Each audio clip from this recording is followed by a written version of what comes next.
Je suis dans l'enseignement, ça fait 29 ans de carrière. J'ai fait l'école primaire pendant 15 ans. J'ai fait 3 ans au lycée. Je suis à l'université et j'ai enseigné de la classe du CP jusqu'au doctorat. Donc je pense, et Dieu merci, j'ai fait ma thèse sur le système éducatif burkinabé. Le problème qu'ils sont en train de poser, le problème est tellement sérieux et la matière est tellement sérieuse dans la construction de l'homme qu'il faut prendre du temps pour qu'on s'entende.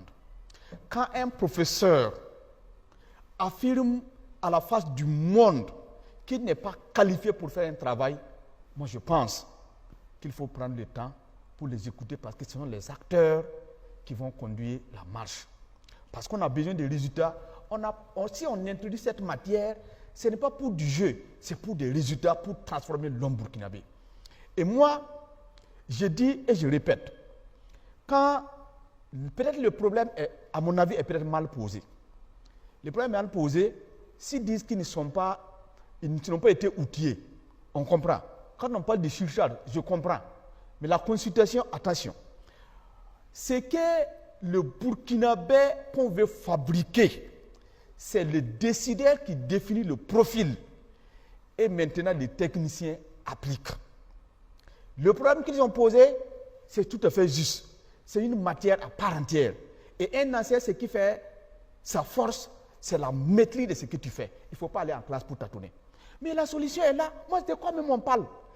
Quand vous partez à l'école primaire, il y a des enseignants qui sont titulaires de doctorat, de maîtrise, de licence, qui sont toujours à l'école primaire, qui enseignent déjà cette matière et qui ont des titres de capacité. C'est des Burkinabés qui sont déjà dans la fonction publique. Pourquoi ne pas les reconvertir? Ces enseignants qui sont professeurs de CG et professeurs d'histoire géo et de français, en fonction des grades, il y en a qui ont 17 heures ou 18 heures, il y en a qui ont 20 et quelques heures. Effectivement, avec ces deux volumes, avec l'instruction civique, vous allez voir que les volumes horaires, non seulement vont crever, les heures supplémentaires vont s'augmenter, et effectivement, c'est encore une charge. Alors que si on reconvertit les enseignants du primaire, qui ont déjà des titres de capacité, puisqu'ils ont déjà enseigné pendant 10 ans, 15 ans, ils ont le certificat d'aptitude pédagogique, ils ont le diplôme que les enseignants, les projets du CEG utilisent et les projets du lycée utilisent pour enseigner. Quel est le problème? Pourquoi ne pas les reconvertir? Moi, ce que je veux, n'entamons pas la rentrée avec des pépins. N'entamons pas la rentrée avec des querelles inutiles. Parce que tout simplement, nous sommes en train de parler de l'éducation et c'est le secteur qui est en train de créer l'homme burkinabé. C'est le secteur qui est en train de créer le burkinabé nouveau. Si dans ça, là, on prend la chose à la légère, je ne pense pas que les choses doivent aller. La solution est là, on n'a qu'à l'exploiter et pour que ça rentre dans ses droits. C'est eux qui assurent les cours. Ils ont déclaré à la fin du même qu'ils n'ont pas les compétences. De quoi les gens parlent? Est-ce qu'il faut des compétences particulières pour enseigner l'éducation civique? Mais naturellement, histoire géo ne signifie pas instruction civique.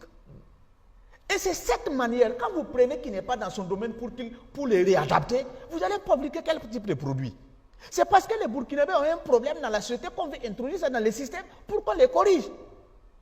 Mais quelqu'un qui dit moi-même je ne suis pas capable de le faire, vous voulez les forcer comment?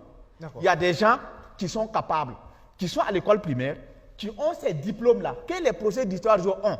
Et en plus de ça, ils ont un titre de capacité. Et mieux, ils enseignent cette matière. C'est des Burkinabés qui sont déjà recrutés, on les reconvertit et